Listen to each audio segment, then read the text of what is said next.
Salve, salve tricolores, sejam bem-vindos a mais um vídeo aqui do canal. Se você é novo, já se inscreve aí embaixo, deixa o like nesse vídeo e me segue lá no Instagram, AlemãoSPFC. E agora, sem enrolar, vamos pro vídeo de hoje. Excelente terça-feira para todos vocês. Deus abençoe o nosso dia, São Paulinos e São Paulinas. Estamos à vésperas aí de um jogo muito importante pro São Paulo, mas também muito importante pro técnico Thiago Carpini, já que o jogo pode definir o seu futuro, né? Vale lembrar que ele tá na corda bamba já faz muito tempo, desde aquela partida que o São Paulo venceu o Ituano, mas não convenceu, não. O Ituano era naquela ocasião o pior ataque, né, da competição. O São Paulo estava sendo eliminado na primeira fase, né, até o último momento, quando num pênalti o Lucas Moura nos classificou, mas ele fez alteração, tirando o Luciano, colocando o Diego Costa, né, um zagueiro no lugar de um atacante aí, o que realmente irritou bastante a torcida. Aí depois veio a eliminação ainda nas quartas para o Novo Horizontino e estreia perdendo na Libertadores depois de quase 3 semanas apenas de preparação. Vencemos o Cobresal no Morumbi, mas com sufoco. E agora estreamos perdendo aí no Campeonato Brasileiro. Então o retrospecto recente é muito ruim. O treinador jovem aí vem passando por momentos conturbados e precisa o quanto antes ajustar essa equipe. Amanhã a gente encara o Flamengo logo no Maracanã. O Flamengo que vem vivendo aí o melhor momento na temporada, né? Um time que sofre poucos gols, um time que vem ganhando de todo mundo, um time que praticamente não perde, vai enfrentar o São Paulo dentro de sua casa com o Maracanã simplesmente lotado. E o São Paulo vem com problemas, algumas novidades, mas umas não muito boas assim, né? O James Rodrigues, por exemplo, está fora da partida. O jogador sofreu uma lesão muscular mais uma vez e a bruxa tá solta aí no nosso Morumbi, né, rapaziada? Só na estreia da Libertadores nós perdemos 3 jogadores no primeiro tempo e a gente vem perdendo parece que toda semana perde mais alguém, né? Já são mais de 12 jogadores machucados, é praticamente mais de um time inteiro lesionado. E agora o James vai ficar cerca de 2 a 3 semanas fora, rapaziada. Quando parece que vai engrenar, não engrena, né? Ele jogou os últimos 2 jogos aí como titular, tirando esse contra a equipe do Fortaleza, né, que ele acabou entrando, forçou, o jogador sentiu o desgaste e teve a lesão aí contatada, né, rapaziada? E agora fica fora aí de cerca de até 3 semanas fora, rapaziada, inclusive para os jogos mais importantes, né? Inclusive esses jogos que nós teremos em sequência agora, todos são jogos decisivos, né? A gente enfrenta o Flamengo fora, depois no fim de semana a gente tem outro jogo complicadíssimo fora de casa no Brasileiro e depois outro jogo fora de casa, mais na Libertadores contra a equipe do Barcelona. Então essa sequência vai apertar demais e podemos ter ou o Carpini demitido logo amanhã ou podemos ter aí uma reviravolta em sua história. O que você acha? Já que o James Rodrigues está machucado, nós temos aí um retorno importante, que é o do atacante Ferreirinha, que vem treinando normalmente e está à disposição. Vale lembrar que São Paulo vai para o Rio de Janeiro e o Ferreirinha deve viajar com a delegação entre os relacionados. Muito bom ter o jogador de volta, na última partida acabou sentindo, né? Vem de um período aí também se recuperando de lesão e é com certeza um jogador que a gente espera muito, né? Porque foi uma das principais, se não a principal contratação da temporada, né? E é muito importante ter um jogador de velocidade, um jogador aí que tá adquirindo confiança, um torcedor dentro de campo, né? Então, bem legal aí o retorno do atacante Ferreirinha.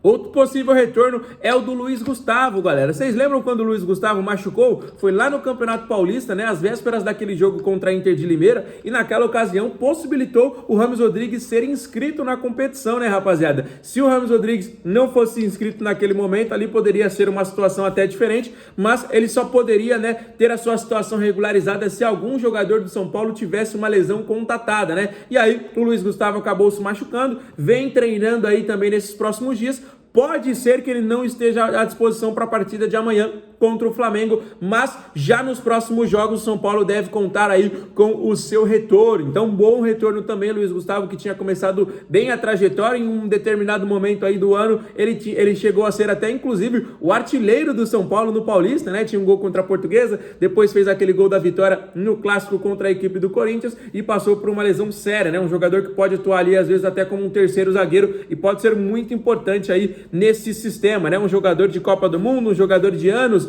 de Europa com certeza pode agregar bastante em muitos aspectos aí nesta temporada, principalmente por ser uma temporada de Libertadores. Então um retorno mais do que importante também, além do Ferreirinha ou do Luiz Gustavo. O que vocês acharam? Deixem aí nos comentários. Vamos para um assunto agora, porque tá acabando a temporada europeia, né? Tá chegando na reta final dos campeonatos. E por que eu tô falando disso? Porque muitos jogadores vêm se destacando e ganhando premiações. E um deles foi o Gabriel Sara, jogador aí que foi revelado em Cotia, saiu do São Paulo, foi para a equipe do Norwich, que vem brigando pelo retorno à Premier League. Já pensou mais um jogador de São Paulo aí que foi revelado pelo São Paulo na Premier League, né? O Norwich está na disputa e o Sara foi eleito um dos melhores meio-campistas do campeonato. Ele está na seleção entre os melhores da competição, joga muita bola. Se o Norwich não subir para a Premier League, eu acho muito difícil o Sara ficar, galera. Recentemente teve interesse de grandes clubes aí, principalmente da Espanha, né, como por exemplo o Atlético de Madrid. Outros times da primeira divisão também sondaram a sua situação. E por que isso é importante? Primeiramente porque é um jogador aí do São Paulo, e com certeza se ele for vendido, o São Paulo vai ganhar muitos milhões nos seus cofres. São Paulo ainda tem uma porcentagem na transferência, além de ter a porcentagem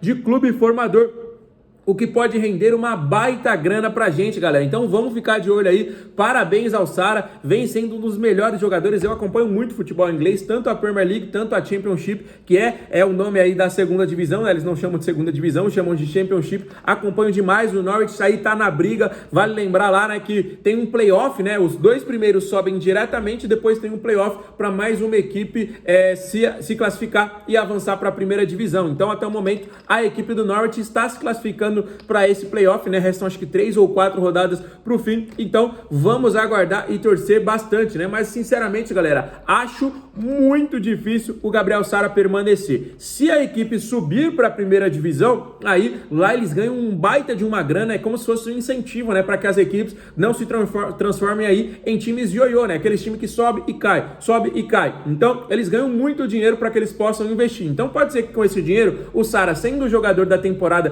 que ele já foi no último ano e agora podendo ser novamente, pode ser que eles deem um aumento assim gigantesco para ele, uma renovação de contrato, e aí pode ser até que ele fique, né? Vai jogar a primeira divisão, então pode ser uma situação que o convença. Mas a gente sabe que muitos clubes chegam aí com dinheiro, com nome, com outras situações e podem convencer o atleta, e isso também vai ser bom para o São Paulo, porque a gente tem essa porcentagem aí que eu falei que pode nos render milhões de reais aí e que pode ser muito importante, quem sabe para segurar algum jogador aqui, para renovar algum contrato. Então vamos aguardar e vamos trazer mais essas informações para todos vocês. E vamos aguardar também, quem sabe, um retorno do Sara, né? Que quando estava aqui era muito criticado, muita gente até zoava ele de astronauta, né? Mas hoje tá vendo aí o cara brilhando no futebol europeu, brilhando aí na Inglaterra. Fechado, rapaziada? Vamos voltar a falar mais um pouquinho sobre o jogo de amanhã. A expectativa tá muito alta, né? Principalmente como vem a equipe do Flamengo, né? O Flamengo já estreou vencendo no Brasileiro. Tá certo que foi um jogo muito polêmico contra a equipe do Atlético Goianiense, teve aquele pênalti marcado, teve expulsão do treinador, teve expulsão do zagueiro, teve muito lance polêmico, ainda tá rendendo assunto, né? Quem vai apitar o jogo de amanhã vai ser o Daronco, né? O Daronco a gente já conhece bem, eu não sou muito fã dele, rapaziada, sinceramente, mas, mano, não tem pra onde correr, não tem pra onde correr, porque toda a arbitragem do futebol brasileiro é ruim. A gente teve aí um recorde nessa primeira rodada de cartões em todas, acho que em 10 anos aí, faz muito tempo, então até em toda a história, não acompanhei direito o dado aí, mas faz muito tempo que não tem cartão, tantas expulsões, análises do VAR aí que demora. Mano, realmente tá sendo uma palhaçada, então, mano, não tem pra onde fugir. Eu sinceramente não acho aí que tem esses esquemas que estão falando aí, mas a arbitragem numa semana te prejudica, outra semana vai te beneficiar, os lances são sempre polêmicos, tem gente que acha que sim, tem gente que acha que não, mas é realmente revoltante quando a sua equipe é prejudicada. Tem equipes que são mais beneficiadas, isso aí a gente não tem como negar, né? O Flamengo, por exemplo, é uma dessas equipes aí que realmente vem sendo bastante aí ajudadas nesses últimos tempos. Mas não dá pra falar assim, o Flamengo vai ganhar um jogo pela arbitragem, o Palmeiras, o Corinthians vai ganhar o jogo pela arbitragem, mas que a gente tem que tomar cuidado, a gente tem que tomar muito cuidado, seja com o Daronco ou com qualquer árbitro. A gente fala, mano, o Daronco, o Klaus, esses caras aí que a gente já conhece, não dá pra apitar o jogo do São Paulo. Mas aí vem uma nova geração, como por exemplo o Candansan, de 25 anos de idade, e fez o que fez naquele clássico contra o Palmeiras. Então, não tem como a gente fugir, sinceramente, rapaziada. Precisaria, sei lá, trocar a CBF, precisa de uma reciclagem geral, ou então parar o campeonato. Enquanto tiver esses erros grotescos, os times não jogam, porque é uma palhaçada que fizeram com o Atlético Goianiense. Eu vi um pênalti que não deram pro Grêmio aí contra o Vasco, eu vi outros lances, o próprio São Paulo foi praticamente operado dentro do Morumbi contra a equipe do Palmeiras naquele clássico ali contra o Campeonato Paulista. Aqueles pontos, inclusive, quase nos custaram classificação. Então, muita coisa pra gente tomar esse cuidado, fechado? Então, ó, se você é novo no canal e quer ficar por dentro de todas as novidades diariamente, não esquece de se inscrever aqui embaixo. Todo mundo que nos acompanha, deixa o like e os comentários sobre todos os assuntos que eu falei, fechou? Fiquem com Deus, um abraço, valeu!